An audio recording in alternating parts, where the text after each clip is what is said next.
Kalau orang bilang lebih serem katanya, buat apa aja di sini ada. Makhluk gaibnya itu sangat-sangat sangar gitu. Kata yang budak misalnya habisin satu, tahu yang dimakan 5. Kebetulan juga ada lubang ular hitam. Ikan gabus itu yang sengaja diambil ikan gabusnya. Pas kebetulan meninggal gitu.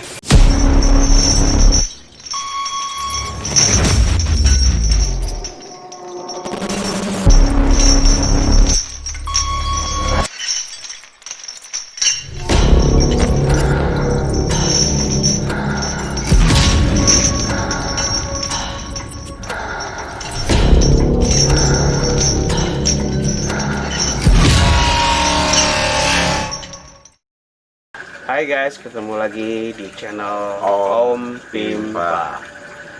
Oke guys, sekarang kita berada di lokasi sekitar wilayah masih Bekasi. Kita sekarang akan menelusuri hal-hal mistis yang akan terjadi di sekitar lokasi sini. Nah, kebetulan saya sekarang ini bersama narasumber saya, Bapak Kuncir, yang dimana Bapak Kuncir ini sangat tahu tentang kondisi-kondisi di lokasi tersebut. Sebelum kita mulai guys, kita akan wawancara dulu dengan Bapak Kuncir. Ikuti penelusuran wawancara kita dan penelusuran kita nantinya. Oke guys, silakan kita mulai dulu wawancaranya. Iya, ini Pak Kuncir. Kami dari tim Om Pimpa menyusuri kisah dan Yang pernah terjadi di lokasi di sini dan cerita yang kita dengar dari warga setempat gitu akan tempat yang nanti akan kita telusuri. Sekarang ya mungkin Pak Kuncir bisa menjelaskan hal-hal apa aja yang pernah terjadi yang nanti akan kita susuri lokasi ini. Apa yang kira-kira bisa Bapak jelaskan kepada kami? Kan dulu di sini ada pohon bambu bitung ya, 2 pohon bambu di sini yang sini. Karena itu makhluk gaibnya itu sangat-sangat sangar gitu. Kebetulan juga ada lubang ular hitam. ular itu ular guys. Ular. Kalau orang sini bilang ular hitam, kalau Betawi ular kalau di Jakarta. Ya. Terus bisa dipindahin ke belakang ke sini. Terus di situ ada pohon, sebelum ada rumah itu pohon apa? Waru doyong di situ. Terus tebang pohonnya di sini. Di sini terus kalau orang bilang lebih serem katanya, buat apa aja di sini ada. Terus kebetulan di belakang emang pusatnya. Orang dari manapun itu menaruh apa-apa di sini. Ngebuangnya gitu. Ngebuangnya ke sini. Dari sono, pokoknya sekitar ini ngebuangnya hampir ke sini semua. Kebuang apa? Ngebuang-buang barang gaib dari Makhluk astral lah ya. Iya, dipindahkan tempatnya. Karena orang bangun rumah semua sebenarnya. Jadi pada ngumpul di sini semuanya. Udah berapa dukun yang udah tahu di sini kan udah pernah orang ada ikan gabus itu yang sengaja diambil ikan gabusnya. Pas kebetulan orang yang ada langsung meninggal gitu. Ikan gabus itu ada. Diambil ikan gabusnya. Diambil ikan gabus, minta dibalikin lagi. Ikan gabus itu langsung meninggal orang. Makhluk astral di sekitar sini apa yang sering ditampakkan? Atau bentuknya seperti genderuwo? Iya, seperti genderuwo jenisnya. Kayak monyet.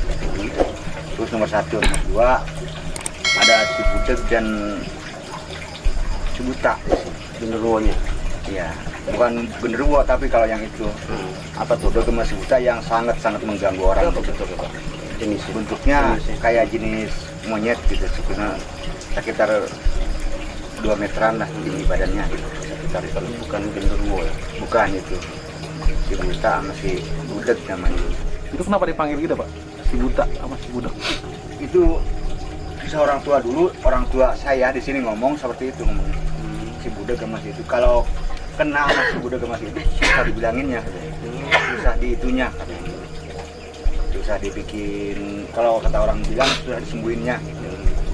Nah, makin ke dalam tuh makin banyak. Makin banyak. Apa aja biasanya Pak? Biasa yang saya tahu sama genderuwo. Makhluk-makhluk itu mah emang udah banyak kan, seperti kuntilanak atau apa aja gitu. Emang udah banyak, sangat-sangat banyak. Cuman kalau saya bilang di sini, ya saya pribadi alhamdulillah gitu. Tapi kalau orang-orang sangat-sangat diganggu. Oke guys, sebelum kita menelusuri lokasi misteri kita ini, Pak Kuncir nih menunjukkan sesuatu kepada kita nih. Nah, sebelumnya kita akan bahas dulu ya guys, untuk nge-review barang seperti bambu kuning ya, bambu kuning yang bercabang ya, dia bercabang ya. Nah, nanti asal usulnya dari mana Pak Kuncir bisa memiliki benda ini ya, kita akan tanyakan ya sama-sama, biar kita sama-sama mendengarkan penjelasan dari Pak Kuncir. Oke guys.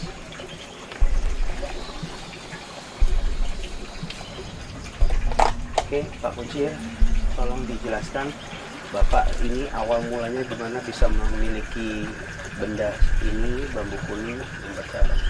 Silakan Pak dijelaskan. Ini maaf, saya pun nggak tahu dari mana asal usul tadiannya. Cuman yang jelas ini Pak Haji Ustadz Sirojul Munir tiba-tiba ke rumah saya.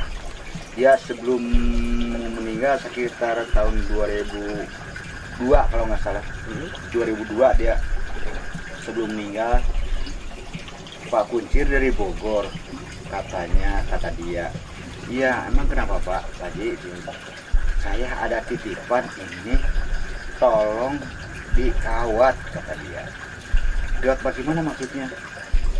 Saya punya amanah ini udah ratusan tahun, sedangkan saya megangnya itu hampir 50 tahun, katanya. Oh, Tolong dirawat, saya cuman anak saya pun banyak, tapi saya katanya lebih memilih Pak Kuncir. Ini saya juga nggak tahu ada penunjuk, ini tolong dirawat. Saya juga sampai sempat bingung di warung itu. Cuman tolong dirawat, jangan sia-siain. Bapak bingung karena yang Bapak tahu Anaknya lebih banyak, lagian kiai semua. Kiai kan semua. anaknya. oh anak-anaknya kiai. Malah Kiai semua anaknya. beliau almarhum ini milihnya Pak Kuncir ya. Justru itu yang saya pikirin kan itu. Jadi kan kiai itu kan teman saya semua, semuanya teman-teman. Anak-anaknya? Dia kenal semua. Dia tiba-tiba jadi ke rumah gitu, ngasihin. Itu berapa waktu sebelum beliau meninggal gitu, Pak? Itu kurang lebih masih sekitar 2 tahun lagi Sebelum meninggal. Itu tahun berapa Pak kira-kira dikasih? Sekitar tahun 2002. 2002 ya Pak. Ini benda ini di Bapak berarti udah lama ya berarti? Udah 18 tahun. Guys, Kiai Sirojul Munir itu inilah yang menjadi nama jalannya di depan ini, Jalan Sirojul Munir. Iya. Nah, itu berarti Pak Kiai itu dulu sangat terkenal sekali ya, yang memiliki pondok pesantren. Mungkin yang di Sirojul Munir itu juga ya Pak? Iya, semua Pesantren itu saya Sirojul dan Munir. itu anu dia semua. Anak-anaknya cuma yang punya Anak-anak megang dia. sekarang. Madrasah Madrasah semua pesantrennya itu anu dia semua. Pokoknya wilayah itu masih dikuasai sama dia. Makanya saya juga sempat bingung. Kenapa bukan ada yang lebih tua dari saya yang dia pegang gitu. Pak, boleh tanya dulu Bapak dari sana. Kenapa? Adil itu ada yang adil. Enggak, yang hadir itu Kiai Sirojul Munir atau Iya, Oke. almarhum adil dia. Tapi gini Pak, untuk ini kira-kira untuk Bapak ini, Bapak ada ritual khusus nggak untuk jaga ini? Ini dia minta cuman kalau tanggal 12 bulan Maulid tolong dimandiin 12 Rabiul Awal ya. Mandi kembang. mandi kembali pakai minyak. Maaf, saya berbicara dengan Pak Kuncir. Ya. Ya. Dia nitipnya seperti tolong kalau tanggal 12 nanti tolong dibersihin lah gitu. Itu bukan minta ini kasarnya gitu. Kami itu kalau namanya ini agak ini sama yang kuasa, cuman titipannya seperti itu. Dia minta dirawat amanahnya gitu. Berarti setiap tahun Setiap tahun bulan Di Maulid, bulan Maulid. 12. Itu mau taruh dimanapun gak masalah. Kalau bisa, kalau di penderingan, kalau bisa ada penderingannya atau ada kamar khusus, seperti ada beras di situ ada beras, di situ ada dia. Tujuannya untuk supaya beras itu Supaya bersih tidak gitu pernah maksudnya. kekurangan gitu. Tapi kalau menurut Bapak sendiri dari bambu yang ini kira-kira mungkin ada Penghuni. suara hodam atau mungkin Penghuni lah. fungsinya untuk bambu ini untuk apa gitu? Kan kalau keris mungkin untuk pengasihan atau untuk apa mungkin untuk bisnis kah ini mungkin gitu. Kalau dia bilang cuma cari keberkahannya, hati kita supaya agak lembut, jangan terlalu kasar, coba nyari keberkahannya lah kasarnya. Dan menjaga diri kita supaya jangan terlalu emosi. Saya selamanya pegang ini alhamdulillah sama orang belum pernah nyentil. Bentak pun sama orang tuh belum pernah. Walaupun dia maling sama kita, tetap aja dilepas. Itu amanah dia. Pasti gini guys, Pak Kuncir ini kalau asal untuk pengetahuan aja, Pak Kuncir ini umurnya sudah 70 tahun. Kemarin 12 Agustus. 12 Agustus kemarin 2020, 70 tahun. Tapi jujur saya udah lama kenal dan saya baru tahu ternyata umur Bapak Kuncir ini udah 70 tahun. Warga sekitar pun nggak ada yang nyangka gitu loh. Kalau lihat dari wajahnya masih Melihat dari muda sekali wajah, ya. ngelihat aktivitas sehari-harinya, tegaknya. Ya saya jujur aja terkejut. Berarti emang Bapak Kuncir ini bisa dibilang tidak terlalu mengutamakan dunia. Untuk bambu ini sendiri sudah ada mana misal seandainya ada yang mau misal Bapak nggak mau lagi misalnya mau diinin ke orang atau berdasarkan pengennya orang atau mungkin ini orang cocok untuk megang bambu ini mungkin seperti apa? Enggak jadi masalah kalau saya gitu. Kalau ada yang senang berarti saya siap merawatnya. Cuman saya juga mau dipinta dulu bagaimana gitu, siapapun Tawasul dulu lah ya. pinta dulu semaksimal mungkin. Kalaupun ada yang mau beli harus izin beliau juga berarti. Ya, Tapi ini berarti boleh dijual gitu intinya. bukan dijual. Oh nggak boleh, kalau dijual nggak boleh ya. Tangankan saja. Nah, cuman ya kalau bisa adalah uang buat Iya, bersedekah, Tapi bermahar lah itu mana ya? Ya, bersedekah. Mahar tapi bukan ke Pak Kuncir. Iya, bersedekah tapi diberikan kepada masjid, yatim piatu atau lain sebagainya, orang yang membutuhkan lah. Berarti sudah hampir 18 tahun Bapak dititipkan amanah untuk merawat bambu ini. Udah pernah itu dari Bandung juga gitu. Pernah kesini. Pernah kasih. Cuman saya nggak kasih Tapi karena kalau dia yang kan buat- dari yang lain-lain itu tahu tempatnya bahwa di sini ada bambu itu mungkin seperti apa itu, Pak? Yang tahu bahwa di sini ada bambu gitu Itu atau dari mana taunya? dari gitu, mana Pak? tahunya gitu? Iya, makanya saya juga nggak tahu. Oh, Bentuknya aja belum pernah lihat bambu bercabang dan melengkung. Ya itu Satu batang, Satu tunas kan? satu Satu tunas itu Pak, bukan dua ya? Nih guys, Satu tunas. belah. Begini. bukan bambu Dan petung. lihat guys ya. Bukan bambu petuk Coba, ya. Coba angkat. Nah, guys, lihat guys ya. Ya. Ini terserah pecahan ini kulitnya tuh nyambung nyatu. Ya, artinya bukan dibuat-buat. Memang haus kemakan waktu mungkin ya. Tapi dia tidak kropos.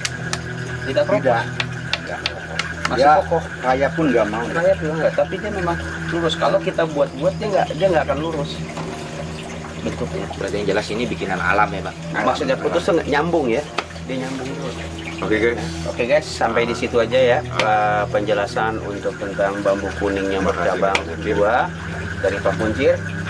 Kita akan siap-siap untuk menelusuri lokasi-lokasi yang pernah terjadi atau pernah menampakkan ya dalam bentuk wujud ataupun suara yang pernah dialami oleh Pak Kuncir ya. Warga Tahu, sini. dan warga sekitar. Dan warga sekitar juga ya Pak ya? Iya, warga sekitar. juga. Oke, guys, kita ikuti perjalanan kita guys. Oke. Kita mulai penelusuran kita ke lokasi bersama Bapak Kuncir. Semoga kita akan mendapatkan sesuatu yang bermanfaat. Doa.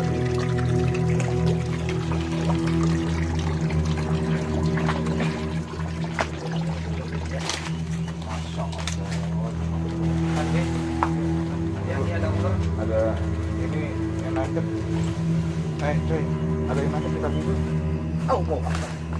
Kenapa aku? Ini banyak orang bawa sampah. Ngapain apa kuat? Nah, gua udah berdarah. Gue udah kenal duluan tadi. Iya, lu nggak ngasih tahu. Serius bos? Bukan gue di sono, Berdarah itu? boy. Iya, papa nih. Berdarah itu? Gue di sono, Berdarah, boy. Bos? Ya ampun.